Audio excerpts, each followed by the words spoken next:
taulanga le tau o le taulanga whawhetai. Taulanga whawhetai. Taulanga whawhetai e whai ngore Israelu o le si waka hatuta. Si waka hatuta. O le taulanga, e saulo Israelu e whawhetai. E tō manatu le Israelu lan savati. O a mea na whaia le atua, o a venga na whaia le atua, o a mea na whamanuia i le atua, o a mea te tele na whaia i le atua isa. A wai loa le Israelu, o le atua na te tau, o savalinga Israelu, savalinga o taua.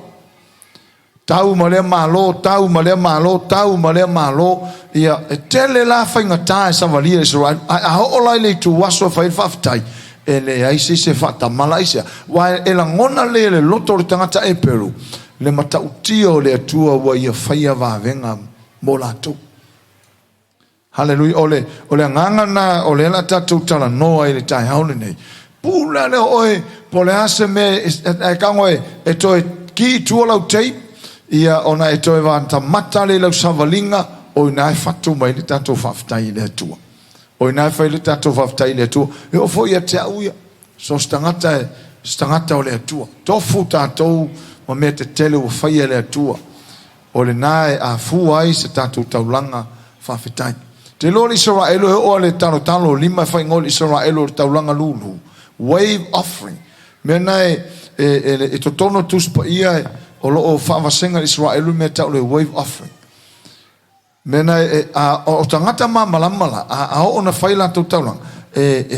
Si o la tau lima ma talo atu le atua langa o mea ngare Israelu e whai i le vao la tau ma la tau atua o le whai longa e tau atua i le atua o le wave offering e whaahali atua i le atua ua mātou taria ina mea ua e whaia ia i mātou mea sa e whaia o mea ua e whaia o mea loo e whaia o mātou taria ina ma le loto whaftai mena e ling talo le lima o Israelu tātou la whenga e fau o tātou o Israelu o le atua mena laina se si o tatou lima mena se a pati time of offering time o le worship aisa lango le ese le praise ese le worship o le praise tele na mau le pati wa kama ngai pati masiva ma ai worship lo o le fasanga inga le tangata ma le atua mena laina si i le lima hallelujah ya la so mai lo tusimo mo te Salonia mata upo e lima o ina le la tatou a mata tuai.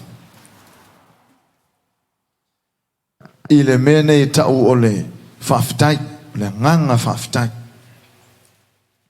Be thankful. Ia, po ia tatou whaftai. O mo te Salonim tau po lima, ia lela whai tau inatu a si sile fwe lau tusi mta po sfuma, fwai upo sfuma leono. Anga sfuma le vanu. E whapera no whai tau wina le wha Samoa. Ia o tau sanga o li oli pe lava. Ia tatalo e lea unoa. Ia o tau whaafetai i mea umalava. A wad fina ngalo leo lea tua ia te o tau ia ke riso Yesu. Whamaia mua ia o tau sanga o le tala lea la apostolo na ave kalesia te Salonia.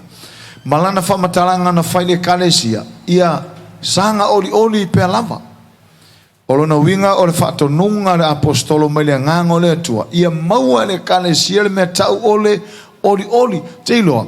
E whaingatao na whaia, e whaingatao na tatalo se tangata pe aleisi oli lonoloto. E whaingatao na ia whaia se whawhetai pe aleisi oli lonoloto. Ai a whaatumuina le loto tangata le oli. O ia fua au na fia tatalo. Ia fua au na fia whawhetai. Ona o le langona, o lai tupu, lai puna le oli lonoloto. Talala tuspa ia whai mai. Ia o tau sanga oli pe alava. Ia tatalo e leo noa. Ia o tau whawhetai i mea umalava. A wal fina ngalo leo lea tua. Ia ke riso Yesu. Whamai whapertani ia ESV translations. Whamai rejoice always. Rejoice always. Pray without ceasing. Give thanks in all circumstances, for this is the will of God in Christ Jesus for you. Whamai, ia oli pe alava. Whaawau pele oli, always. Rejoice always longa winga, eleise mea, eleise aso e tatau na misi ele oli aso uma. Pea wha sa mole rejoice always. Kai awa o oli a fiafi, o le alava le taimi. O ese ngai o le melea. Pe afa pe mawhai ona tātou langona ina mamamala mai ainga o le atua. Tātou uma, o a uma oi. Mole ina i o tātou loa. E le aise ava no e take over ai pe mawhai ai ona occupy de sesi langona ese. O tātou loto. Pe a whai e puna oli aso uma, ma taimi uma. E tusa mara whasinonga tuspa ia. Whai mai whasa mo i o tau sanga oli. Whai mai whapeotania. Rejoice always. Oli aso uma. Oli taimi uma. Oli whasolo atoa. Pe a whape rejoice always. Oli whasolo atoa. O ingot, ele eise taimi e mutai. O le whawhainga tāna mene. Ona e tā ngofi tangata fika le atua whapea. Ia ele mawhain kupu ngā mea o tātou le ngofo larolangi e tau ana e ini lui tau pe iai lava lui tau o le larolangi a tātou mana tua tala polo le whale kāle sīkolo se mai paulo o te oli mea o te tī ngāi o te oli mea o tī ngāi o ia foi nā le o nā tala lea rejoice always ele ais tangata e mawhai o nā tatalo pe a le oli se longa oli whato a tatalo e fia tangata se longa e fia foto af tatalo ale fia ele tatalo oisia ele saunga kaloranga le ita tangata ave mai polo o te oli me o tinga ai so se taimi ti ngā o tangata o le taimi na e tauna puna le oli langa oli le fu o le anganga a o le ti ngā o le mea ma fai ono so fai o so fai ingar fili fai mai la tuspa ia o tau sanga oli pe alava rejoice always. Say amen. Fai tangata nei o taftafa rejoice always. Koe fesili le ia tangata nei o tafatafa. Tātou foi mai mo mai fai tangata nei totua oi o anga whenga ka mai lo ori.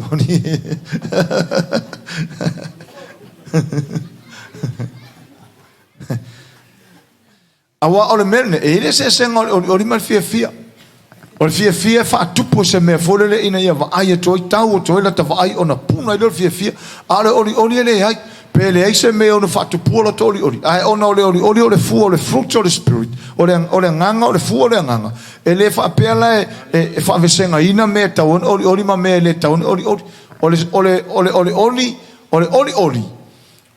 o le nganga o le mea le fu ai le nganga ia so uma e fu o le fruit o le spirit al fia se longa yese me na te whaatupuina no ta fia se longa yese me na te whaatupuina no ta fia to ta fia a umat foi na mea ia o mo foi mal fia oli la ele fa pena oli pe yese mea pe le yese mea pe solo le pe le solo le e oli lava a mai polo ka le si kolose o te oli nei I mea o te tinga fa mai la au tule tau te anga ia tu iai. Ia maua e tātou le loto po le nganga whawhetai. Maua le nganga whawhetai. Melo no lua. Whamai whai po sufitu. Ia ta talo e le au noa. Whale maua le po le mea tau le au noa. Ai whamai whai peo tānia pray without ceasing longa. Winga awana I motu talo. Pray without ceasing. Hallelujah. O le kerisiano po le tangata whanau fōwina. O le isi lea vahenga o lona soifua. Po o le isi lea awala o langa ia savali. Po o le isi foi lea tu langa o langa ia lifestyle. E ta tau o na maua I le loto whawhetai. So se kerisiano whanau fōwina. O le lifestyle lea a le kerisiano whanau fōwina. Ia maua lea nganga o le whawhetai. Aso uma. Ai fai tau iei fai mai ia o tou whawhetai I mea umalawa. Awa o le fina ngalo leo le tua. Hallelujah. Fai mei whapeotania. Give thanks in all circumstances. O I le tau atata mai. O le alawa le tūlanga e o le tangata. Ia whawhetai pēa I le atua. Whawhetai pēa I le atua. Taime o solo le lei whawhetai. Taime o le solo le lei whawhetai. Taime o le lei whawhetai. Taime o le iei o tupe whawhetai. Taime o le whawhetai ai mea uma. Nā ngā rewhai mei Samoa. Ia o tau whawhetai I mea fia. Mea uma. Mea uma lava. O le lava le toi ngā mea o mai whesa ngā I martangata ia whawhetai I le atua. O le nganga lea male mele o le au mai le fiong pa ia le atua. Whawhetai I me longo winga. E natural le vaenga le loto le tangata o le atua. Natural. O le nā tūlo le tangata o le atua. E whawhetai. E fia e mailo no loto e whaaleo mai e whafonga o tangata o le atua. Le loto po le nganga whawhetai. O le nā tūla lea e natural. Longo winga o le mea masani ai. E masani e tangata o le atua. To anga e whawhetai e maua le nganga whawhetai. Say amen. E au ngā whoilare le tātou tala no mwhaasoa e mata upu nei. Ina ia toi langa la ngai loto le ainga o le atua ma whanau o le atua. Ia fia le nganga whawhetai. Wa lista ngata e whawhetai ina ua yaise mea. Whawhetai ina ua manuia nei vai aso. Whawhetai ina ua maua se tupatele. Whawhetai ina ua yaise mea te le ua whaia le atua. O le atua e mana o a le atua ia whaafonga mai msisine mai. Tau te whawhetai ai so se tai. Say amen. So lau tusi le salamo se lau tolu ono. Ia a ye foi sau peni ia mana ia le foi le fa mauralo. Salamo se lau tolu ono foi mua. Fa pe mai fa Samoa na iai. Ia o tou vivi ia tu ia Yova. Awa ele lei o ia. Awa e fa vaulava lona lofa.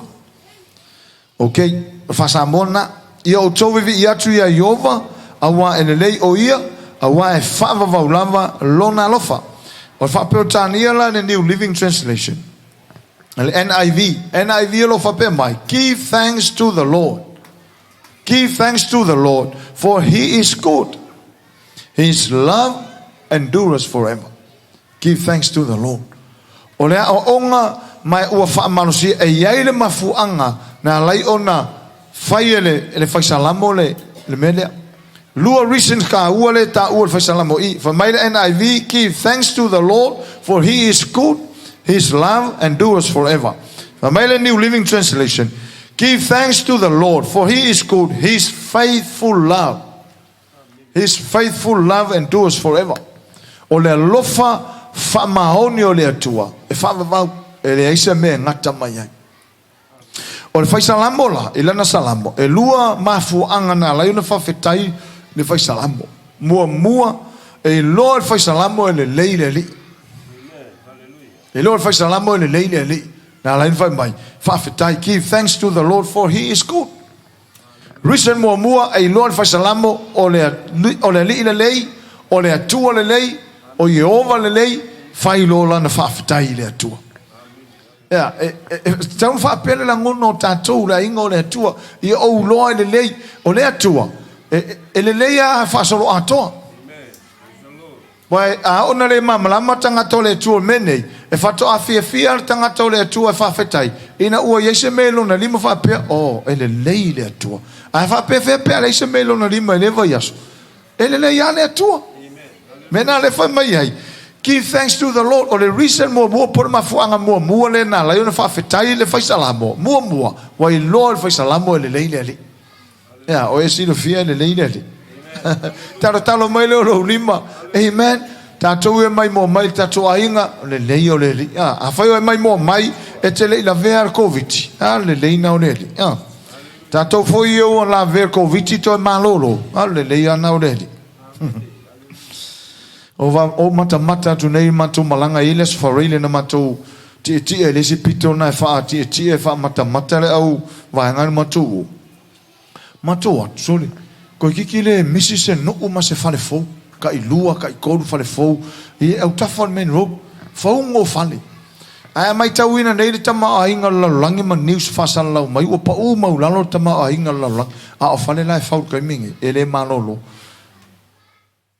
O le fai mai pa uta ma ainga a o fale ka I se la wafe o fale taungata e o foi nei ta I moto por o I tau te loi le lei o le le fa sa lau mai su enga tangata su la langi o pa uta ma ainga o le ala sa fu I pe no fo ma fika le atua le tau te au ona ai o lo tanto la ngona lava le lei o le mena le fai mai fai salamo e fa fetai lava ia le li ma vivi le li ona na teilo ele lei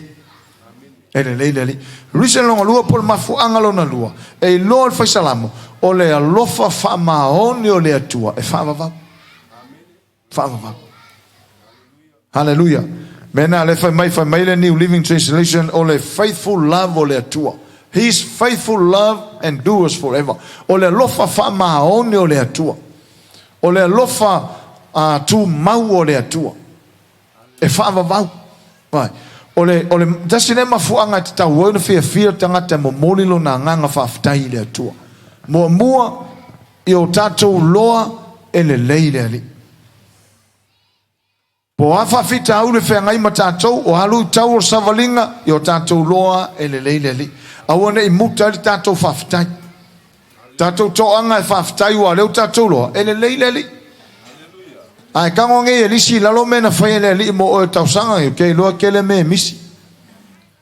Ai a wha malau mai le atua mena i a whai. E matautia. O lisi mea, i a tātou loa le lei o le li malona alofa wha maoni e whaavavau.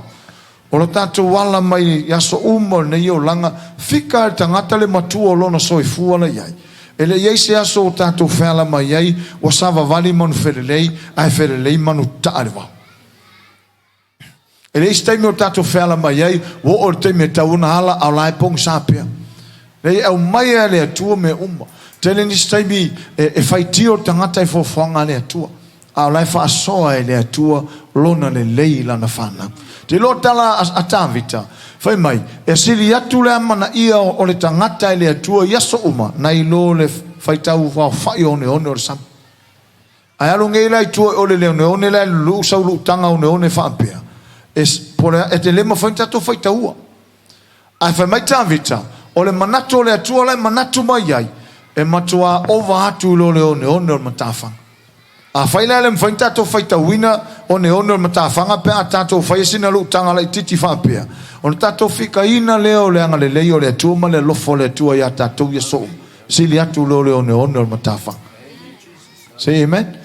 O le ala me la leo le tātou le fia e whawhitai le atua. E le fua ina o le tangata o le atua, o le tangata whawhitai. E le fua ina le whawhitai le tangata ina ua iaise me le leie whaia. Ina ua iaise me le leie tupu, ina ua iaise me matautia e tupu, leie whawhetai al tangata o le atua, a ua anate iloa e le leile atua. Whalongo fwoi le ngangana leo masani leo whaolain, e le leile atua, taimi uma. Ka whakango fwoi le whai, e le leile atua, o la mea tau taimi uma. O le ono, le fito, le vanu, le iwa, le furusu, tasu, lua, tasu, i tu la umo le aso. E le leile atua, i taimi uma. Mena le fai mai fai salamo. E alai o na whawhetai i le atua. Ona o lona lofa e tu mau e whawavau. Ona o lona le lei e le lei a ia e whawavau. Wa vai le sisi le fa Samoa fai mai. Ia o tovivi i atu ia Iova awa e le lei o ia. Lesi le risi na lenga fia tangata o le atua e whawhetai. Awa e le lei le atua. E le leile atua, o le ana toa ngā le leile atua ia tātou. Tai peo le leile o tangata i leisi tangata. Wha peo was wiki mai fōrele ma wha uo ma ulima. O le tangata po le ana le leile, e eri kai me masa e lua lau whai ma le tangata ngai le leile. A o le atua, e whai aru ese le tangata, ai tū maua le leile o le atua. E koe le liu mai fōi aru tangata, o la aere le ia le atua, e le suia, aonga o le atua le liu. Mena le fai mai tuse e peru. O le atua e le liu o ana nafi o le so o ataiau. Mai le vavau, e o le whavavau, e le aisina le liu titi o iai. Tala nā tuspaia mai o le atua e le aisina le liu titi. A fai o le atua e a ngai mai au na fofonga e lan whana. E le aisina tau whatafa po sin tau milo lai titia. Le aisina le liu titi o le atua e lan whana. Hallelujah. O le fesini la, ai sala alai una misi stato whaftai ne atua. Pe a whai tau te loa le lei ne atua. Say amen? Le atua le lei? Say amen. Hallelujah. E wha wau le anga le lei o le atua. O le atua le lei. O lona le lei, his goodness. The goodness of God. And consistent pe wha wau pea. Le se aso alo ro fa pe u ngata le lo fo le tu u ngata le le yo le tu se sa ili se si tu le le o mele la ina ta u le tu le o le tu fa mahoni ai se langa e fa waulo na lofa e au nga tupulanga mai le tupulanga e o mai foi ma vai foi ta tau ngo tupulanga tu lai mai se nga tupulanga e tu mau pele le o le atua. Amen. Hallelujah. Praise the Lord. Sisi salam mo tose fu.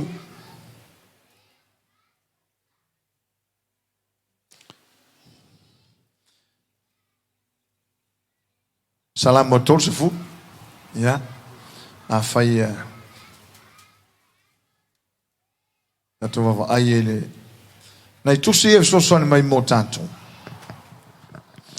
A se sila foi mo e ona o mile tu sia mai foi mo tau foi po sumalu oina na fa matala tala mai ai le anga le leo le hallelujah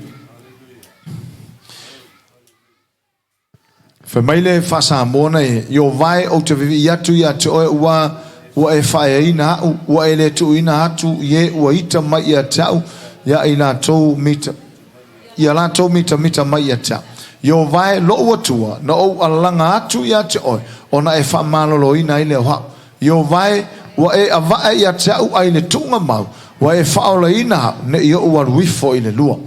Hallelujah.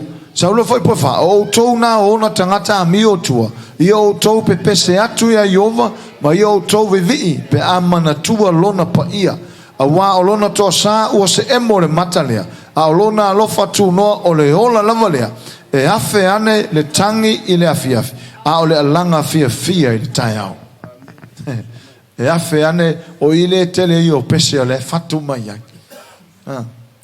e afe ane le tangi ile taiao ile afiafi a ole alanga fia ile taiao na o fai atu lava hau ina ua o manuia e le whaanga e ti hau o le whaavavau yo vai o lo lofa lava na e whatu mawina ile ma losi o lo maunga wa e le liu ese o fonga ona ua ato tu vale lea te lor salamo ato le mai fai mua tau fai po se funu male lua ina ua whaasao ina ma ua manutia ta vita mai lima ona fili sa tau ma fai fasioti a teia sa tau ma fai ala malama ya teia ina ua saunga le muta vita o ina mafuai ona ia tusia salamolea ma ia fai el fafitai tele ile atua.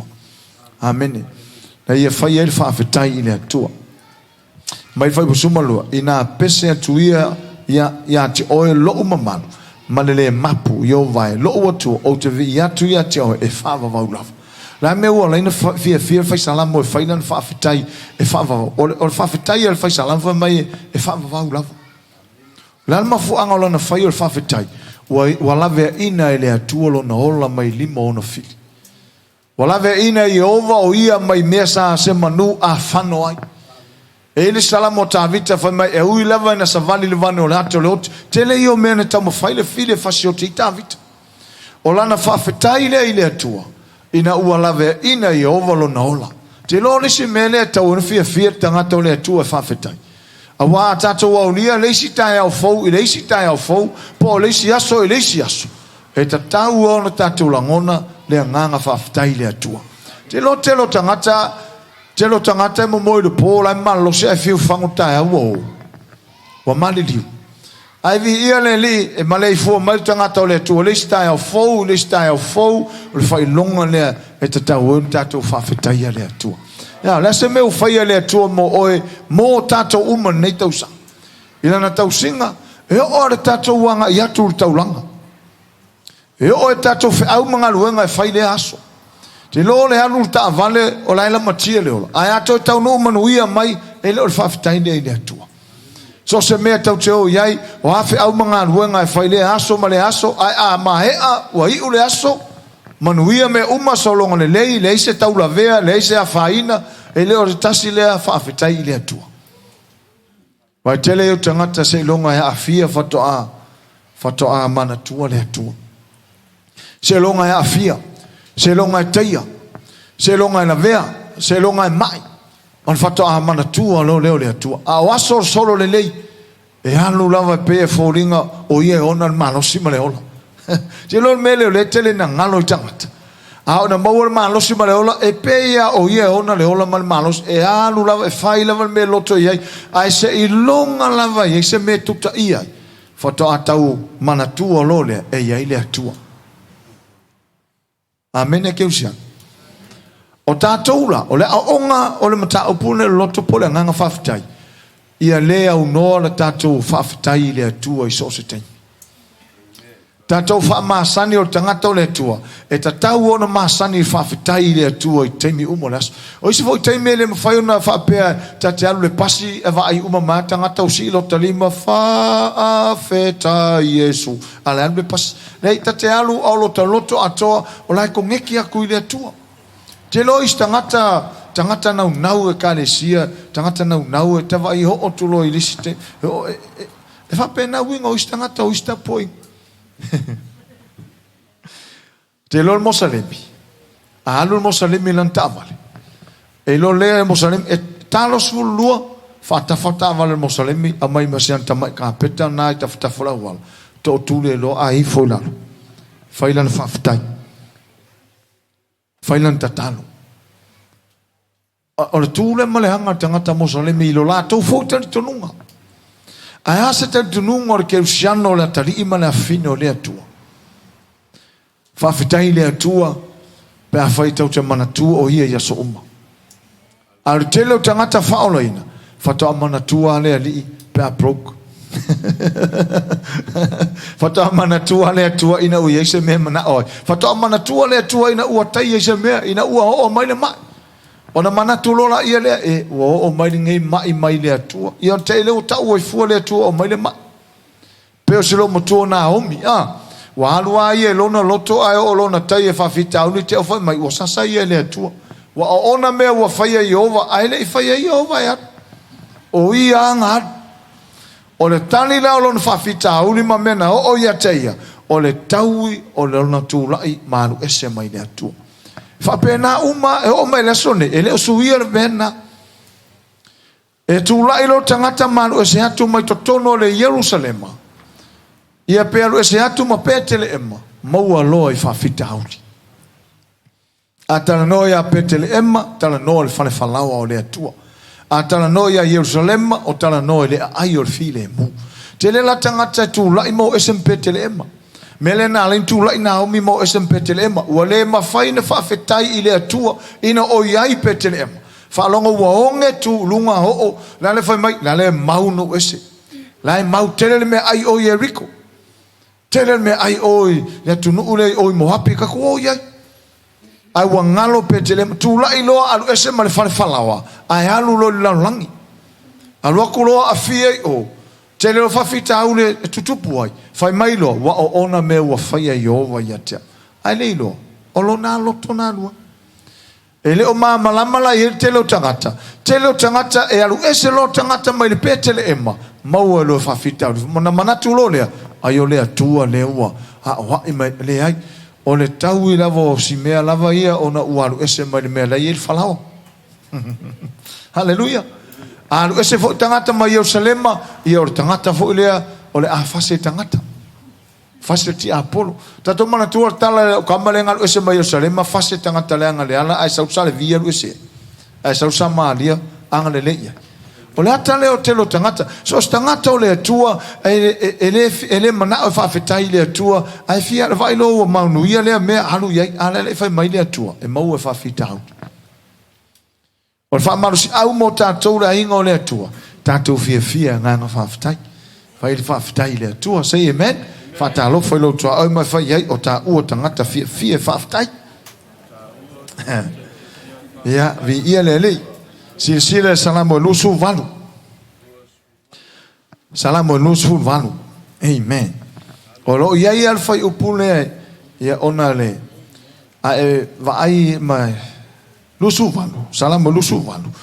Ai faita wina fai up mo fa ma yo vai lo papa o te vala au ia te oe au nei ele tali mai ia te au ina nei ele tali mai ia te au ona tusa le o au mai a o ifo ile lua ye fa fonga mai ile leo lau ai o ia pe a o alanga atu ia te oe pe a o sisi ia tu o lima ile mea pa ia e feta lai mai ai fa fonga fola ile le tala no ni tangata o tavita fai up mua ma le lua pe e fōlinga mai o lo tala no sa o tā vita ili atua. le atua tali mai pe vala awat vai vai tatalo tangata ile la relationship ma le atua o le tatalo le atavit tatalo ile atua ina ia tali mai le atua ina ia la vea mai le atua ia te ia mai tele poponga la fengai le la fa mai lo talo tavit yo vai lo papa o te vala awatu ia te oi aua ne ele tali mai fa mata ata talo istangata sa bo e fa longo te lo tangata e power tala tangata pe fa kolle mafu faul tangata le malan talo le tu a fa vlave o le talo tangata le tu i fa vale sisile le tafa mai o talo ta vita ia yova nate lave ina o ia a ia fa sala ia ita ia te o le mana ongo tavit lave ai mai ia mai limor fit fa mai le lon tatalo awane ele tali mai atia awa a ele tali mai atia ula vala wa tusa o matangata o le a o ifo le lua o wingo tangata o le fa moi tali mai lole o le atua malavea ia tavita e o mai la foi po ono mal foi po fitu fa mai foi po ono ia fa afetaia lava Jehova awa ua fa afofonga ile leo o ha tatalo este me tatalo ile atua Matato talo ile tua ai si le fio o tani mai le tua fa matata to yo to fa tai de tu le haleluya vai ma na yo mo tangata ma na yo melo to anga fa tai o tamita na tatalo ina ia lave ina o ia mai limor fil tali mai lo le tua ona ia fa ia le fa tai fa po ono fa mai fa po ono ia fa afetai lava Jehova awa na fa fofonga ile leo o ha tatalo a tani le atua isa tātou te tano tātou to e foi e fai whaaftai le atua me le la iona isi teimi foi e fai tātou fon tatalo a umon fai tātou te talo le atua ona tu watu lo le vano e fai lo whaaftai mai lo loto fatu atua ua tani le atua i la tātou te tano ua tani le atua tātou te tano mai fai po ono ia whaaftai a lava Jehova ua na whaafonga i le leo au te talo fai po e fitu o Jehova o lo malosi ma lo tarita o ia na fa tua lo loto ia te ia on o maua i leo sosoani o lea e fia ai lo loto ma o vivi iatu ia te ia ila pese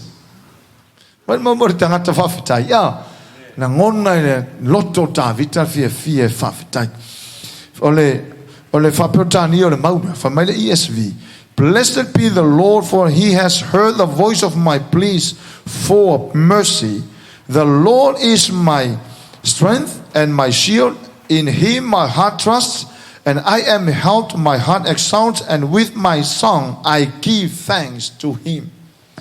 Ina uatali maile atua ya tavita. Ene to fatali to malo. Failan talo faftali atua. E o yanga pese fafetai. Fa leolan fafetai yana pese.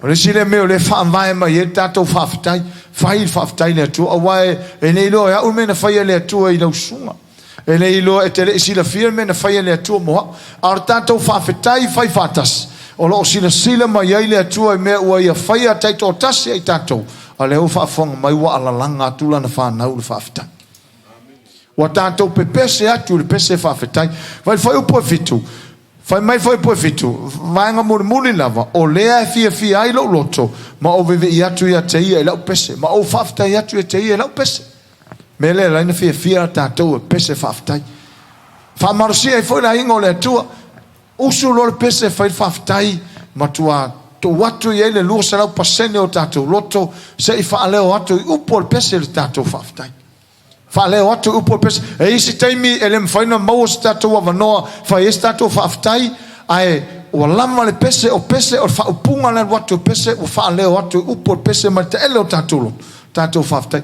per mele fa tavita mai fa per tania hallelujah. With my song I give thanks to him. With my song o la pese le fa ele o fa aftai le tu tele la taimi e tau te pese o upu whaafetai ia iai o mau tātou loto sisi e maile atua tau te whaafetai tau te āmana ia lana tau singa mo tātou o le whaafetai tau te loa hai le atua o matou āmana ia lau tau singa neva yasu so se teimi hallelujah. For my New Living Translation, praise the Lord, for he has heard my cry for mercy. The Lord is my strength and shield. I trust him with all my heart. He helped me and my heart filled with joy. I burst out in songs with thanksgiving. Tato fia whaftai. Mau mele ngango tato mtau pure tai honeni. Ia la ngona whaftai. Januari, Februari, Matia, Pelila, Mei, Juni, Ulai, August, September, Oktober, November, Samuri muri. Tato fika. O e mana tua ne anga le leo le tua nei mau tausa. Nei mau masina. O feo masina ia pe tato faia se tato fa so enga fa se vei fo le. O feo masina i o mahea se masina sili ne fainga tai lo so fua malau savani. A feo se masina ne o mahea se masina na makwa sile nga osa lo roto i manuia o le tua. Na e oso ai ma e vivi feo masina i se masina na e fa pe foi koi a hauso koi kiki au se e lo tato fa fitai le tu wa este me fa pe tangat koi a koi kiki au fa vai masinga ko ngale le asole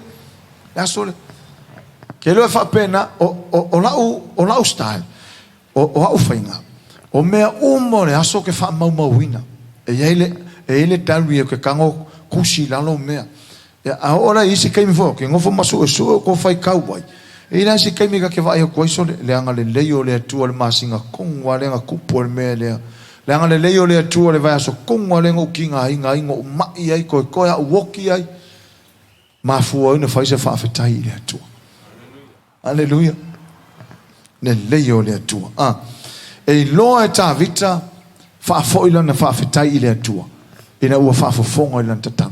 Whaingoa tā vita lea tua o lona papa, whaingoa tā vita o lona tarita, o lona malosi. Whamaia whaafetaia Iova, o lo malosi, ma lo tarita, e whaatua tua i ailo na loto. Ona o mauai leo soswan, te loe o ie tafe mai soswan mo tātou. Whaatua tua tātou loto i lea tua, maua tātou soswan. E lea ia seso tātou e le mana o miesef soswan. So se sia mana ele ia se fona tu matila pe tua pe o le maunga foi le e au no lava mase se vanga nale atua e tu fa maunga no winga na fam talanga ele mana o mia le atua se tangata so swani atai le e mana o mia tangata le atua ina ia so swani atai o tato uma lava na ia e fa fonga mai mo mai tau te mana o mia le atua so swani mai mai ta vita pola le tau te lo umatalo ta vita tangata o taua tangata matautia tangata il faunga tangata e tusa male loto le tua na te faia me mana o ile tua ai fai mai lan salamu fa sanga e o matai mauma e o mai lo so so este mi te mo mi so so tau te fa sanga i mo te fa sanga ile tu atani mai la le tua tato fa pele fa aftai tele le tua fa aftai tele le tua so se me lava te lo te mu te no fo mo fa aftai le mu le tua o lo loto e lenga ngana mai a o lo loto matuanga ngana tu lo loto fa aftai le tua pe o ma fa fa le ngale le yo le tua o isi te mi sili no fa aftai ai le tua o lo na le tu la fo i or tangata te lo tele te mi afa le tonu ta vale yo mo te fa ngai te ma fa le tua se a wala fa wa le si fia umo tatou ele ise se fe tupe fa pe o le se fe tupe le na o mea tau li pe o ta vale se longa le ngata vale fa to ta tala mo se tupe i le ai a se fe tupe le na o mea ai lava fa tau i se fe tupe le mea ai le ai ele ise me fa pena tupu ai o te me tupu o so swan e mana o me so swan tau te vala au i le tu o le mai so swan a mai le so swan o no te fa fitai le tu te lo ele asona na mato i tu ele sta vale mo tu le ai o silinga mai fale spare parts o le ai ma se me mo le ai o mai fale engineer mai le taulanga le ai ma se me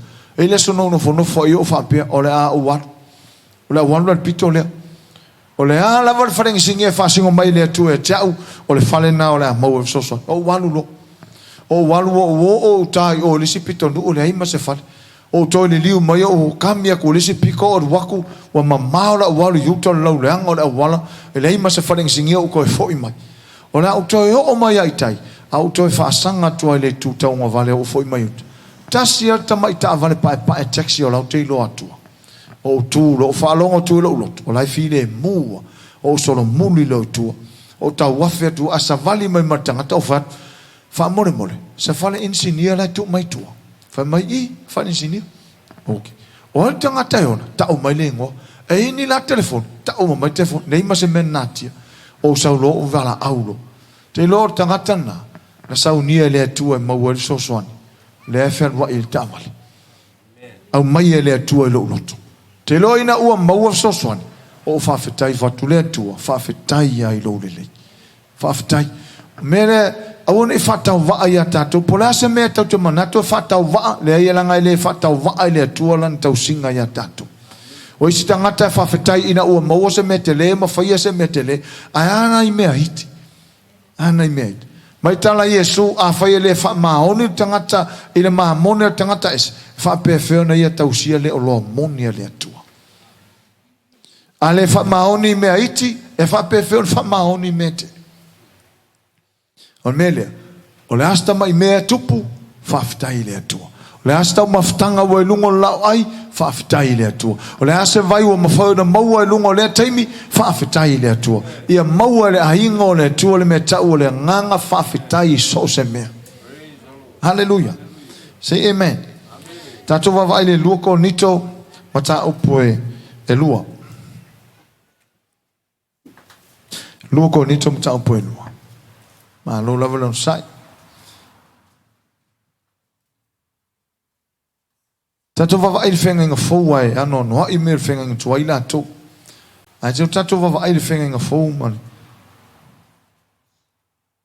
le sitangata o ta vita le sitangata numero tasi fie fa aftai tato o mai la le sitangata le se un pingio fa aftai fie fa aftai o Paulo a vai nei le luoko ni tom ta pono a se sila foi po sufa o lo fa pe mai il tala Paulo ua fa afetai ile atua o le ua mato manu malo ai pe lava ona o keriso o le ua mato faali atua I fo ino uma le manongel mata upu ya teia le ala fa afetai a Paulo ua fa afetai ile atua o le ua mawale manu malo fai mai ua fa afetai ile atua o le ua mato manu malo ai pe lava manu malo ai pe lava ele kasi se kai me manu malo fa wo ai pe lava manu malo Paulo hallelujah ese man na iro tala no la apostolo mele my ESV translation but thanks be to God who in Christ always leads us in triumph procession and through us spreads the fragrance of the knowledge of him everywhere ole ua faila to manongi mananamu fragrance ole si fali ole aromas ole manongi te loa fai mai o fafetai le apostolo I le atua ona o le lato manu malo ai pe lava manu malo ai pe lava ina ua lato faali atu ina o uma le nanamu le manongi al mata upu ya keriso te loa a tato o le sile meo le fafetai il tangata le atua ina ua manu malo pe lava ia I lo tasile meta un tato faftai le atua o lo e manu malo pe lava ia I lo o tangata manu malo tasile me fa le o se lau pasenga te tu nungo tangata o le atua ia manu malo pe lava e pe fie e ngana ia e pe ele te tonu tele ai fo a va pe mai tu spaia tato tangata manu malo e mfain tato tautalai ai pe ele sa o tele ai mana onga le fa mana autus pa ia fa mai Paulo o fa afetai le atua ona ole o mato manu malo ai pe lava ole upule manu malo ai pe lava ele ai se aso fa ia inga le apostolo tasila le va nga taua na le fa afetai tangata le atua ele o le si le va nga ta unta to fa afetai le atua ona o ia le tau te manu malo ai pe lava ole fa o werta to manu malo e intangata manu malo ai pe lava fa fonga mai tartalo mai limo tangata manu malo ai pe lava tato mai mo mai e manu malo ai pe lava pe manu malo kai kaskas ke usiano ole lui mana onga le mana o mie fa mama la tato la ingole tua ia e lo o oiro tangata manu malo ai pe lava manu malo o tato o tangata manu malo ai pe lava O le meu fia la apostole whawhetai le atua le ua maua ai I latou le manu malo ai pia lava. Ai a tātou. E kukusa Paulo makakou, a whaina manu malo ai pia lava Paulo. E kakau whainga manu malo ai pia lava tātou, langa o Paulo. E le o se anget. O Paulo tangata ola I tusa leia ma tātou. E le mwhailanga excuse kakou, e le mwhainga excuse le au keu sano whapea, ia langa o Paulo ia ngā. Ia rai whai metu spaya, ia o Paulo ia, e le o se akua, o Paulo tangata. E peifona o tātou. Ia I loa e mawhai, te leo le wanoa e manu malo I pia lava keu sano. Say amen? Ia I loa o tangata manu malo I pia lava. Ses fa punga fa faingo fie mo lo si le fia o tangata manu malo fa solo ato. Amen. Pe atato fa winga ina le opulea. O tato o tangata manu malo. O tato o tangata manu malo ia fia la ingo le tua tau. Ia la ngona foi le loto se lau pa senger sao. Amen. Hallelujah. Say amen. Amen. Faila ia lo tua oi ia e lo o tangata manu malo. Toi fai le siok tua oi ia e loa e manu malo pe lava ta ua.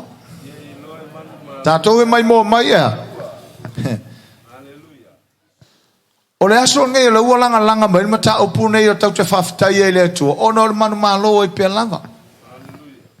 Ke le i o tangata manu malo e pe lava e amatanga o tau sanga nga I mai le o ngā tonu. Ai o lor fai unga. A mata lon fai ina I pe lava.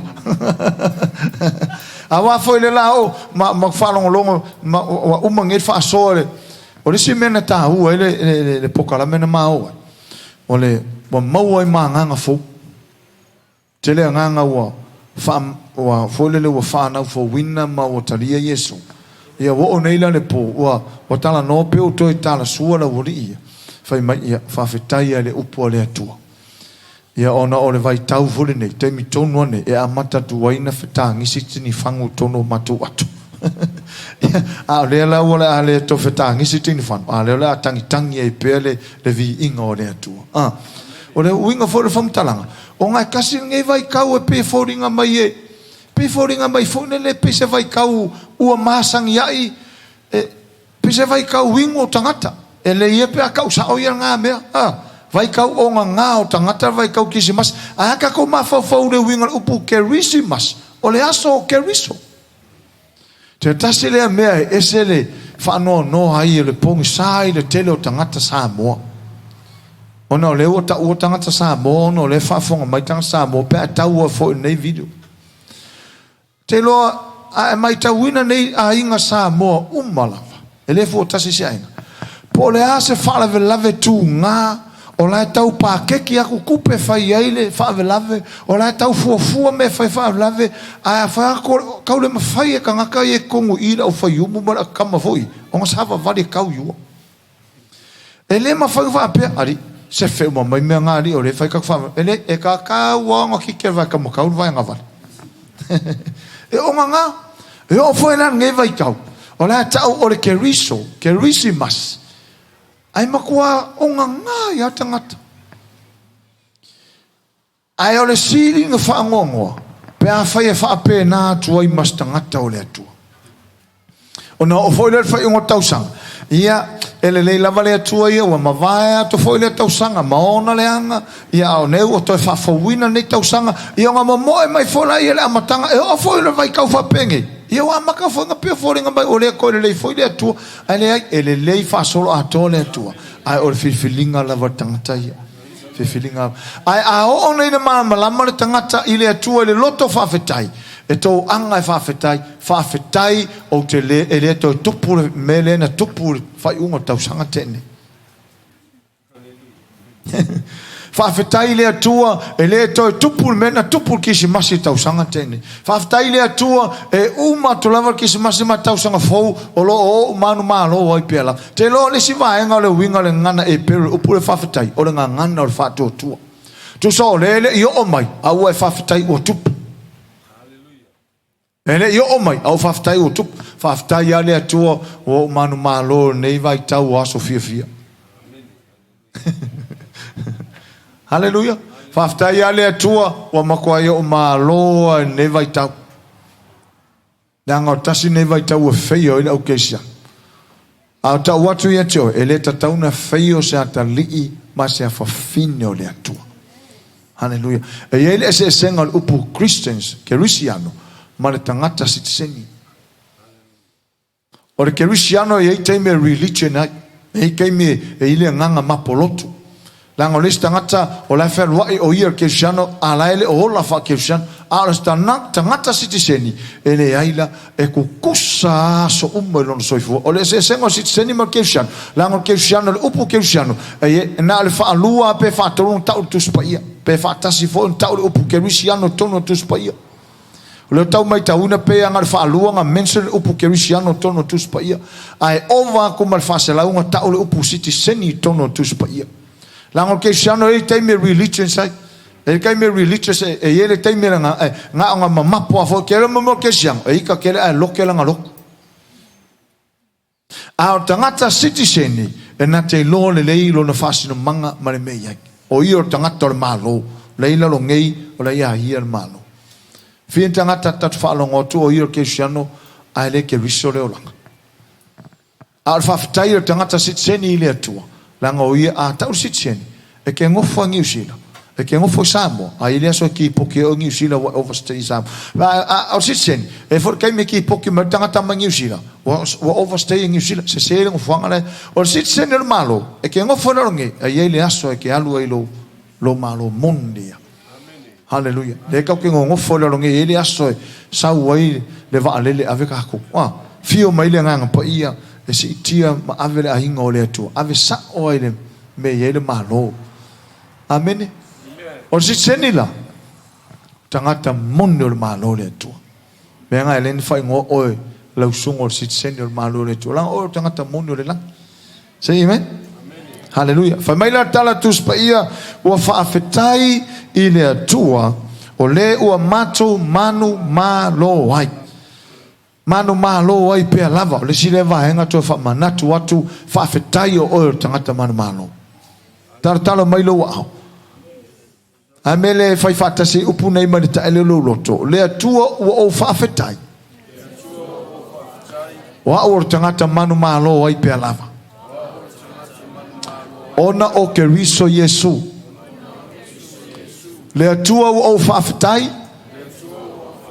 Wa o manu malo pe lava. Ona o Keriso Yesu. Vale ngana na sau mai tono lo wanga. E lo o tangata manu malo. Te manu malo pe lava. O le ala leo na faafetai o le apostolo ile atua. Ona ua manu malo pe lava lato. Fe lava le anga ile apostolo malana vahenga e manu maloa. Ai o le me sili lon faafetai ile atua. Ona ua lato momolia le manongi o le tala lele.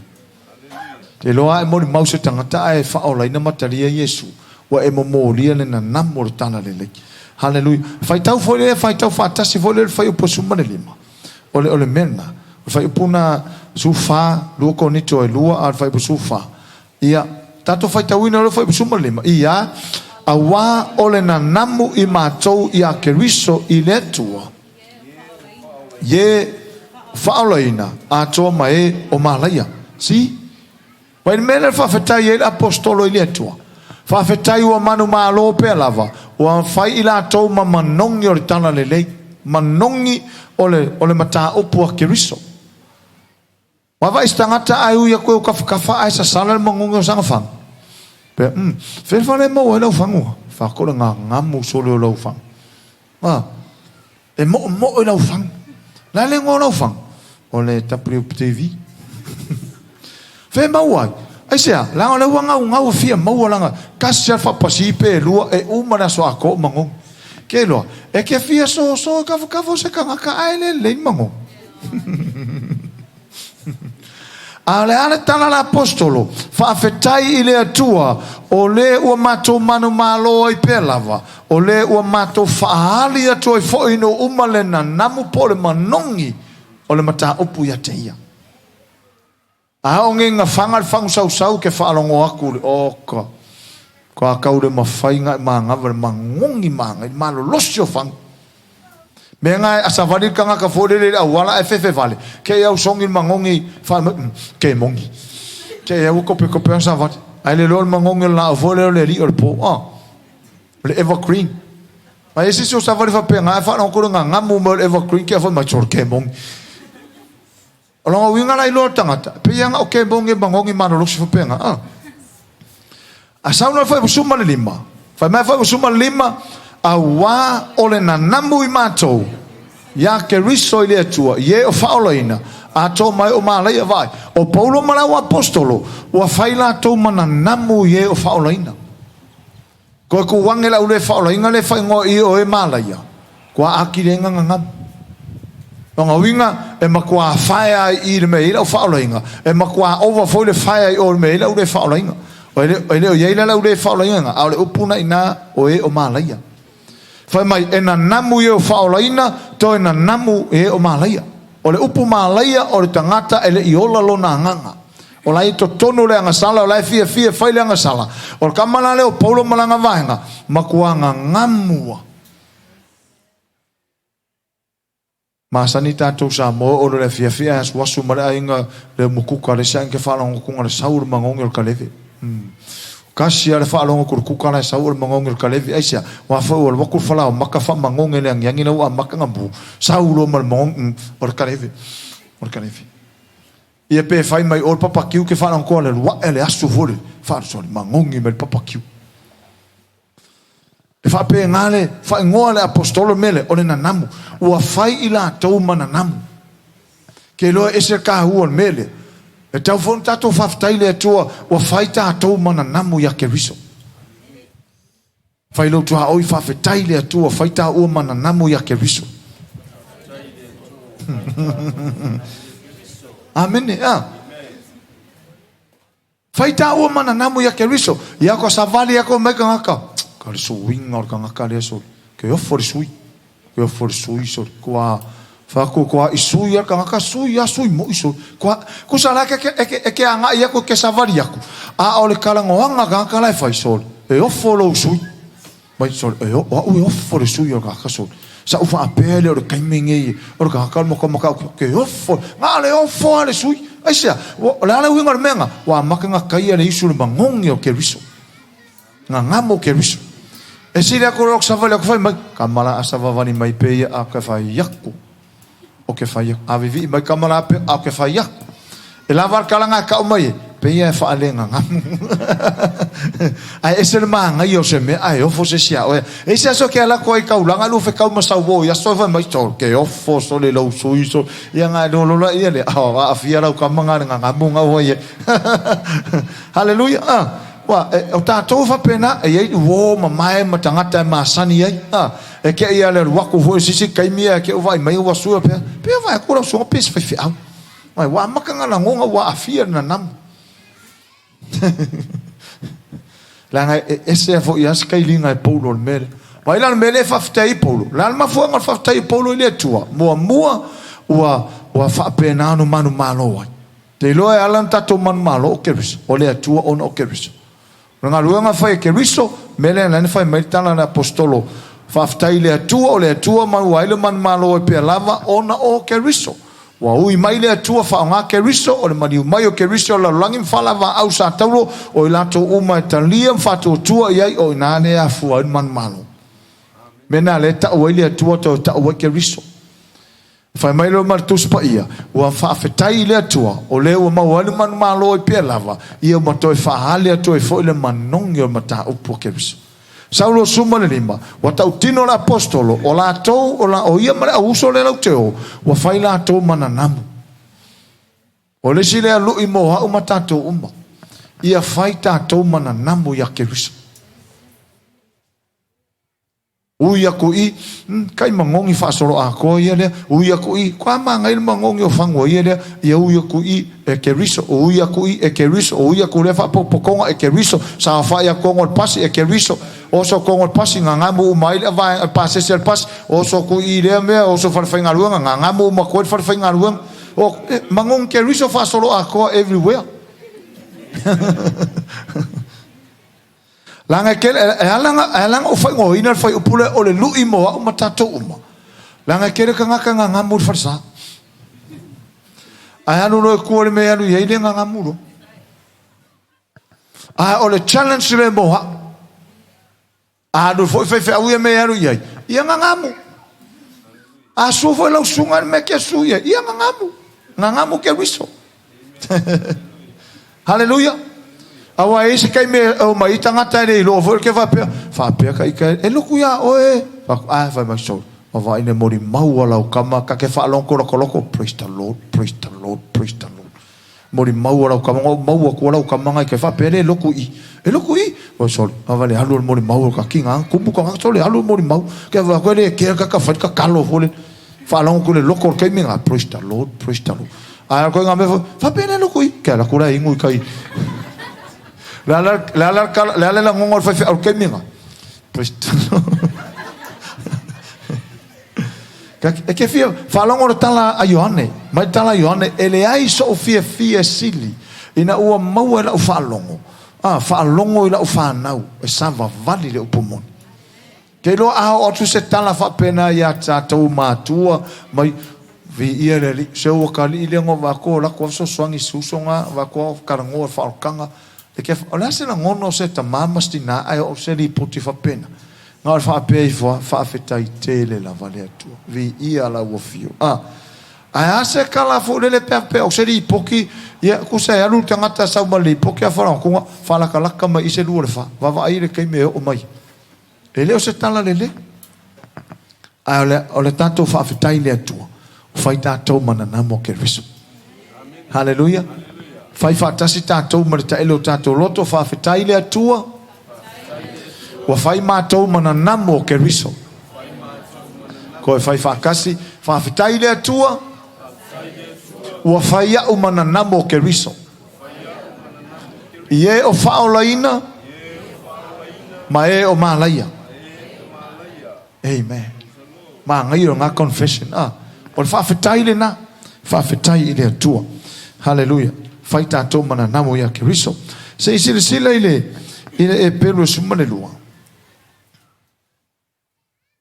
te lor tato le toi umi fo tato ma lo wala sai ye le e per suma lo fa po lo suma valu ka u e melo fa fetai te le yo tangata ke luciano e fa le e amana ye tele fa fetai e amana ye tele mana onga awa fo tele me mana o ai nga lo yo fa fetai li si ma nga tali ma ye le tu e mana onga lo suma ma valu e pelo suma le lo suma le valu fa mai le tala tu spaia fa Samoa nei tato fai tau fa tasi fa Samoa ia o le nei ua maua e tatou le malo e le mawhai o na luluina ia tatou whaafetai ai tatou te au na ai i le tua male mi ngao male matau ia fia mai ai o ia oka le la ufa ma kua ma fai polua iva a wa foi o lo tatou o tua o le afi ma ai ia okay fai mai fa Perotania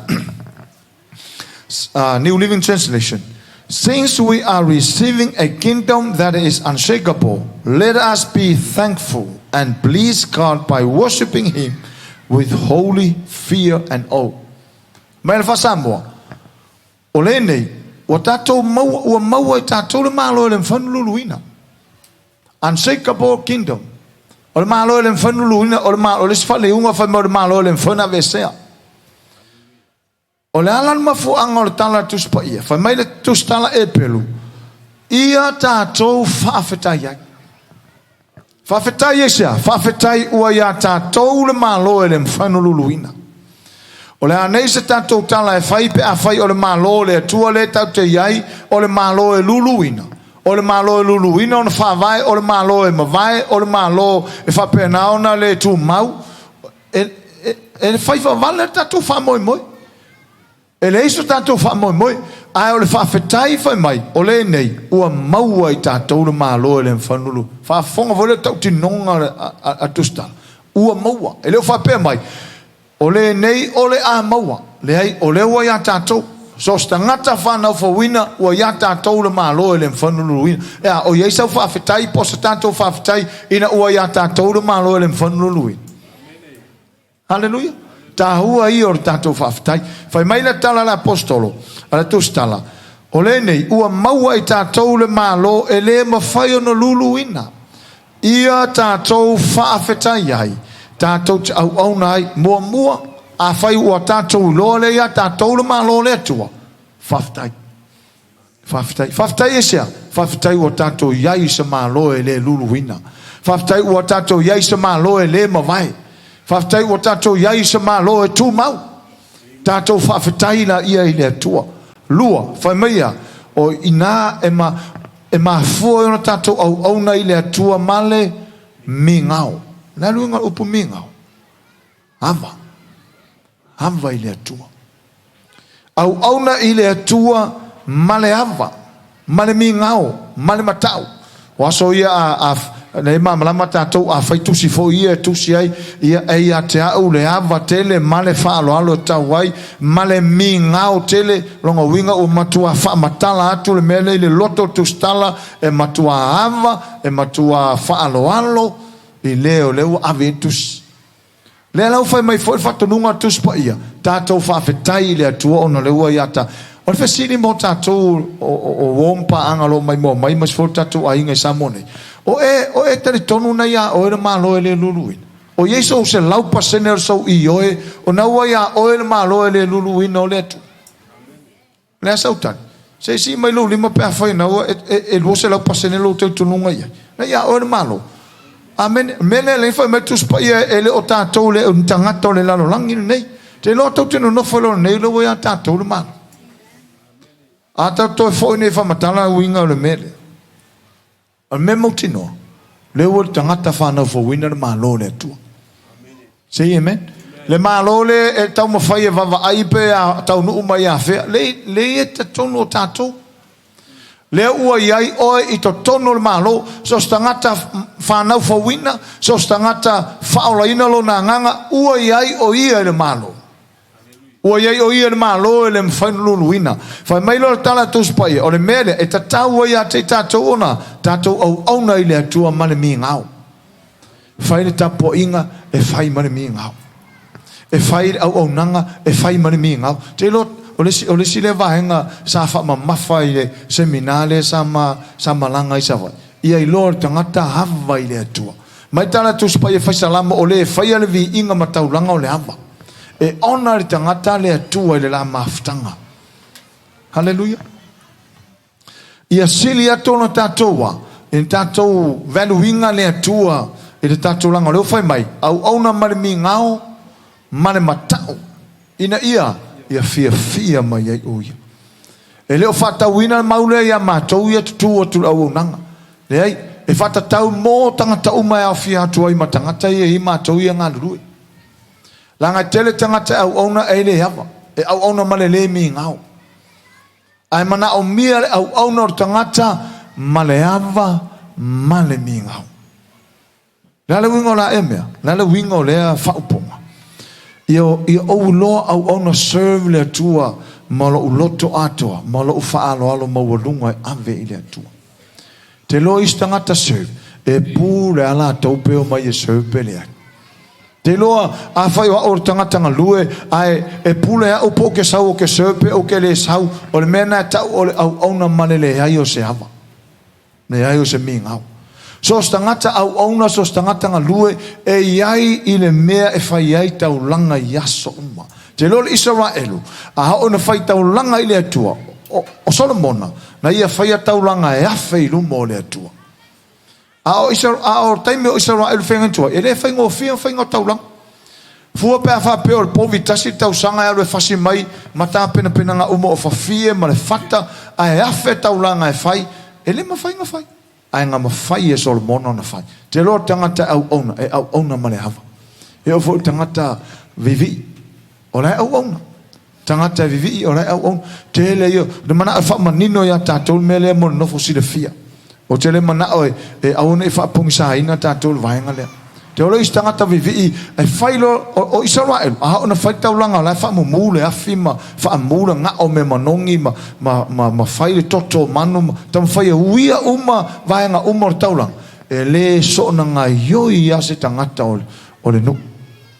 ngafa ma fai tau e fa alo uma tangata i le atua O taimi nei la, e le o toi o mai tātou tau fau nei ma o mai ni povi ma fau ni fata mo lulunga ma tau mo fai e tuu ia i lunga povi ma fa amuna ngao ma ave le toto e ave le mesilo po ia le ai. O le o tātou ia tapo inga le tana no Yesu fin Samaria, tapo ai le nganga ma le fa maun, o le tapo ai la ma le mi ngao po le au na ma le mi ngao ma le matau i le atua. O le au wa le stangata, a ona fai tapo inga i le atua. O lai vivi i tangata i le atua wha le toi le hawa i le atua. A lai karakara ngole le yaris. Whakai ka ilanga e alu i kai ilu mo le whane le malo. So i sisi la le fu o le malo, a lai ke sa vali vali e lumanga. E pu e o leo leo, a veloka. Pe kalo mai leo leo, ka pe mai kuolonga ni. Aisa, e wha alo i le tanga vai o le malo o le sa o le tonga. Te lola le atua o le tanga vai o le saoro tonga le itato wa o le sini ngoanga o le atua o le tanga vai o le saoro tonga a o lana au no le tanga e au no male ava e au no male minga o le sfoile mea e fa manatu pele a inga o le atua e ala no tamu fai fa mama lama mene au nei no fopongi sasa talima sa fine o le atua nei teu fa apea ia le a faina fa wa i teme o lai fai tapo inga le atua nei o mena ta o le ava o le mingao. Hallelujah. Ne teo fa pe tangata le a faina tu sa failo tapo inga fa pe a failo tapo inga na mo e lole e to va mai.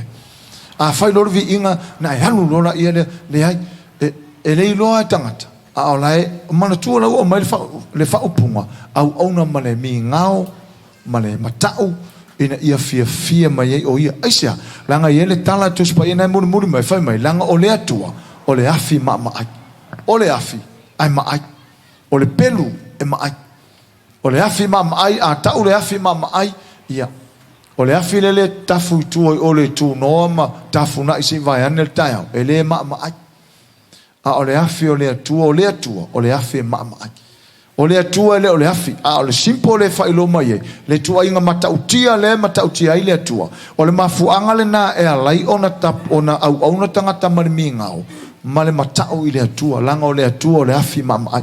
A whaila au te mamalama i le atua o le afi mamai, e ta tau ana au na male mi ngau. Au na male ava. Au na male matau. Langa o le upu mi ngau le i o le whaaloalo le siona winga, o le ava le si winga, i o le matau le i o le whaaloalo mawalunga, male alu ese mai leanga sala. Upu fia, matau. Rawinga e tau ona fa amala maina uma a hinga o le atua e fai loa le au nanga i le atua fai a male mata fata ta inga au na o le si winga upu au na male mi ngao a fai o te loa o le te ula le tau na au na aisia langa o le te pele loa fai fai au pele loa sistanga a le o ke loa le ai loa e auia o ke le o mi ngao au saungi ke au male mi ngao e uia na a te lo tangata hampo e mawalalo noto e whaapea mai pasta ia si e fia le tume whakakia mai a se ukali i ranga o le whaapea nga au na mani ngau au na mani hava tele ius tangata te lo lisi ngase sa whai malolonga ngase na wa ova male tolu se futa usanga au na tangata na ile atua ai ina o ta lunga moenga ai fai mai malantau tinonga. Whaapea lantau tinonga.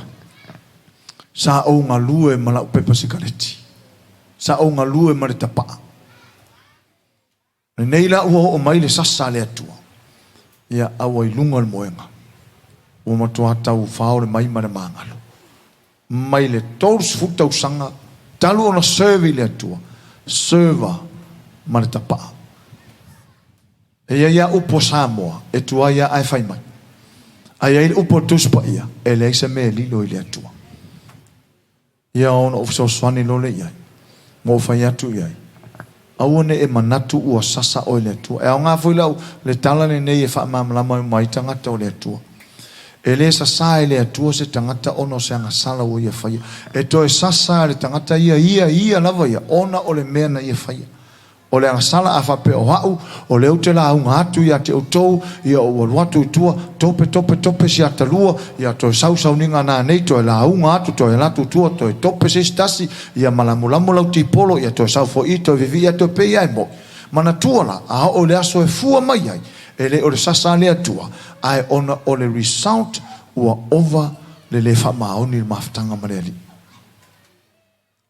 e tala fa fo mai fa mai e te mai te pa ia ele fa pela ua mai o sasa le atua le ua mai ia o le finangalo te pa ele o finangalo le atua o kau mau mai tātou la inga o le atua e au ngā wālanga o le alu lungo le so mira la o onga nei so stangata e maua la o onga nei ia iloa e le leime tauranga lue ma le mingau o istangata ti naana au auna la whalongo atua lai muli lua alai au auna lai ngā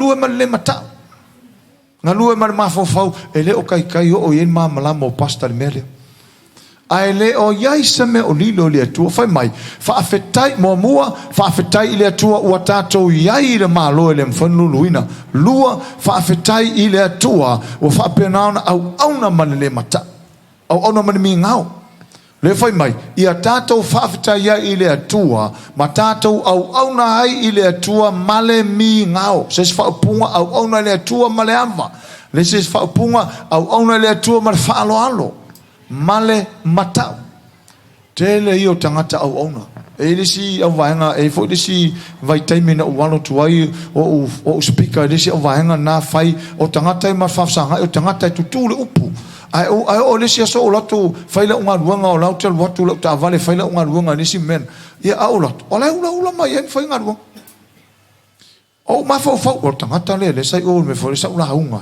ale o sau i me le fai le ngalu wenga le fau le fale i ala ula te loso stangata au ona e au ona mane mingau fa pe ia e au ngale vanga au ona ti akono fai la unga fai fe au fai ngasa au mako ia le loku ia mako ia kanga langa le mako au fa mole ke usian o tato uma pe fai le kofi pe le se kofi fa mole kau ke fio u mai le ola fa va au yei fo se tangata o eva aima e sila yei fa pena so yei le upo le tua brother e yei le au lo te fia ta watu ya te oi au ona male matau au ona male mingau au ona e fia mai yei le tua wan fai unga le maule na fai mai ina ia fia mai yei o ia ya tato ke usiano tato faftai le tua le o ya tato malo le luluina say amen. Say amen. Lua tatou faafetai i le atua wa tatou maua se atua o le tau te manu malo ai pea lava au auna mani mingau au auna mani matau aisia me fa matu spai au auna mani mingau mani matau i le atua ina fifi mai ona o le atua toi fai upu lava na ona o le atua o ia o le afi mama ai o matamata le atale na fai o amakire le tau a fore le amaketo ia o le fau mai e Hollywood e le taimia na liu ka lako ele tangata molina ai sau le afi mai le langi afi pe se pelu hoi sau waki ko kongo fasioti tangata le e kau fa pe nga ma fo fongo fa ya tifang tau fa tu stu le winga o le tu o le afi mama e le tinga ina le tu sau la longe mai nga a o fasi tangata ni nga fa pe o le tu fa pe o le tu o mai te yo foi mana afi mo po mo mai so tomo makomoro e ta tau ia tatou mua to anga e whawhitai. Ia, o le asau si le fia nei tausanga. Tausanga o manuia, pos tausanga o whanonoanga, pos tausanga o tinga. O le alawa toi ngā whaingoa ai, o ala toi ngā masina, ai e si le fia, tatou whawhitai le atua. Hallelujah. O te whawhitai a uia i le atua, o no le la uma nei tausanga, o te rei mak. Pea umana tua tu waso sili na so ai la usavin la malanga ele ngalo naso ele ngalo na tolu masina o tau tai mele le no to anga te fafitai ile tua ai atato le asa me ua fai le tua mo oi nei masina se fulu le sfutasi le fa uma le san nei masina mulu le sa mulu le asa long le asa me ua fai le tua mo oi le asa anga le leo le atua se o ainga le asa whaasoa le atua le o ainga o e nofo mai mafau fau to e tu ma vava ai tua le anga le leo le atua e leo le langona na te on tatou whaafitai le atua Le sa wa ai lo sio manga se mesa a mata mai ai e musu tu tina le ainga se ta ainga mativa sai ai se ta ainga le ni tupe Samoa le o me nei taimi le o ai nei me fa so le o ai le me o tofu ta o pese vai a le ofu o tofu susu ai ta se vai fa me tala a stasi fa tu pese ke usiano fa fetaile me ai lungo la ai fa fetaile me mo ai fa fetai se vai vai fa fetai ai so se me ale ola malos fa malo longa le tua hallelujah fa manuia le tua tatu tu lai fatas hallelujah ole nganga na ole tai haulene be thankful tatu ainga foi le mai mo mai la se be wo faia le tua mo tatu me le fa le o tua li tatu fa fetai le tua si ai lo au si lo au le tua tatou ia na onga nei tau sanga fana wa onga la uso ia sa fe ngai mala uta wina tu spaia la su langona la so tofo tu le upone tua ele lei e matangofi ele ole tatou fa fetai ia nina tatou ia fana wa onga o tau ite manu ia la wa onga nei tau sanga tatou ia wa fahu e ese le matangofi ole langona fahu ese rata fa longo tate fa longo ato ese le langona ole langona ia ole faunga hallelujah taime fa hu ai mata savale tu luma taime presende tu spasi hallelujah la se fo ele tua tele io me ele ma fa fa senga ina me wa fa ele tua e ala ngata ta won tato faftai onai fa te inga io ta o mai le upo le tua e ta won tato faftai le tua tato manu malo ai pelama faftai le tua fa tato mana namo keriso ye o faolaina maele o faolaina faftai le tua tato ye to tono se malo le mo fauna luluina nei fatai tainga ia faftai ta vita wala ve ino ia mai le fili mai limo le fili faftai foi la tato hallelujah ele tu sia tu spaia tato faftai awa mai faftai me o faia le tua tangata ia tu spaia e fai ma fatai tainga mo tato me o fai foi le tua mo tato e molinga foi me io ta o la fionga le tua me ia o fai Jehova le tua mo tato me le si e lungo tato lima hallelujah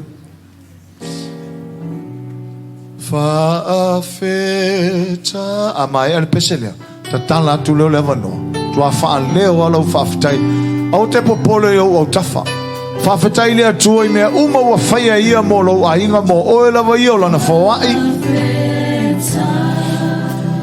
fa fetai le tua tato ainga foi mai mo mai fa fetai le tua saune fai lo fa fetai tato e mai mo mai Australia tato e mai mo mai New Zealand tato e mai mo mai Hawaii tato e mai mo mai America tato e mai mo mai Fiji tutuila tatou e mai mo mai atunu sile na fia koviti fasawina le tua lo soifua na tatou faftaina hallelujah amanai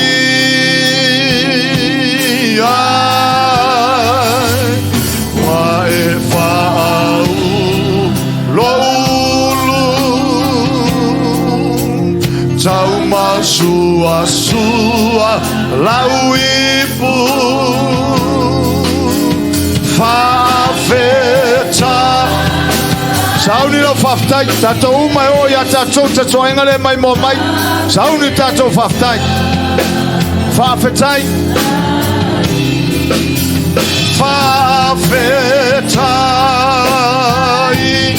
sauni la io tato faftai paleo a olo faftai me wo faia ile tua ya choe lo wainga tatala tula io lo si fonga ile tua paleo lo faftai faftai lan fa malolonga faftai lan foai faftai lan fa sauro tonga faftai wo ia la veai lo tato wola faftai wo ia fa sauro tato wola faftai masina o nei tau sanga o veo ni masina o manuia faftai lan tau singa tato lo mai mo mai faftai le tua lan fa malolonga ya choto uma o esa la vea ma fia fa mai o koviti suma le iva faftai le tua lan fa malolonga tato sa fia mai temoni faftai le tua wo ia fa sauro loto ya choe Wai fa loto lo wanganga. Whaftai le tua wai whaola yo tātou wanganga. Whaleo te le tātou whaftai. Awanei muta whai maitana tu spaia. Whaftai me uma. Whaftai me uma. Whaftai me uma. Whaftai me uma. Hallelujah. Le masino me wa whaia le atua mo tātou. Whaftai tupe. Whaftai le poto. Whaftai le atamai. Whaftai anga maa. Whaftai tāleni. Whaftai le malosi. Whauaina mea. Whauaina mea. Whaftai le nanga le leiso wa inga. Ya te oe to lua ma le whanau. Ngā luenga wa whoa ya to tupe wa maua. Tātou mai mo mai atunu I whafo. No whanga lo te tele ai ma pipisi el whamai. Alo iai pele a au whalo lo le tua manantau singa lunga ya te oto. Le ala le o tātou whaftai. Whaftai wa iai tātou sa malo e le ma whauna luluina. Whaftai o tātou manu malo e pelama. Whaftai le atua, whaftai lo le lei. Whaftai lo matango fie, whaftai lo upu. Whaftai lo laveina lo matou ola. Toia sane o nei masina le atua whaftai.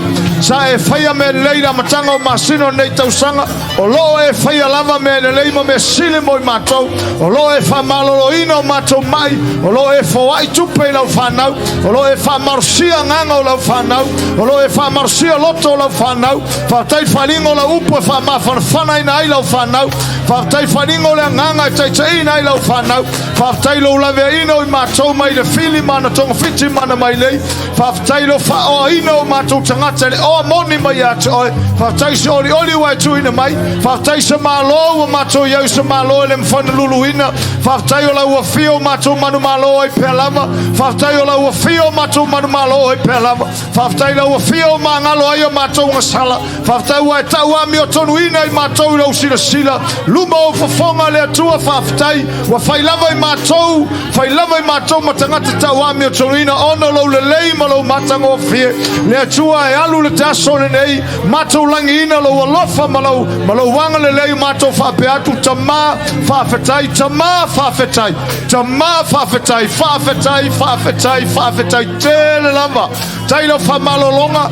Tailo tau singa I whanau. Whaftai wa iu malmanuia telo niso a onga nei tau sanga. Iu malmanuia suenga whanau. Iu malmanuia a onga. Whaftai sa e whatupe a onga. Sa e whapasese whanau a onga. Sa e tau sia I la tau lungo ala I la nga yatu mana toi foi mai. Le atua whafetai.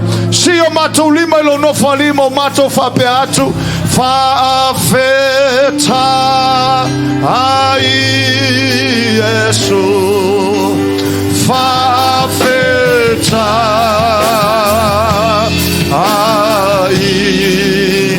Whafeta ai Yesu. Whafeta ai. Talo la yo wow no funny o le tua. Praise the Lord, praise the Lord, praise the Lord. Hallelujah, talo ya yo wow. Ole nganga le fali atu le tua. Tato tolia ina lo nanga le lei. Lona famaoni malana tau singa. Nganga whaftai nei masina ma nei taiao. Me wa whaia ia moi tato. Hallelujah. Glory. Ave yaise alanga fia fia. Glory. Hallelujah. Praise the Lord. Hallelujah.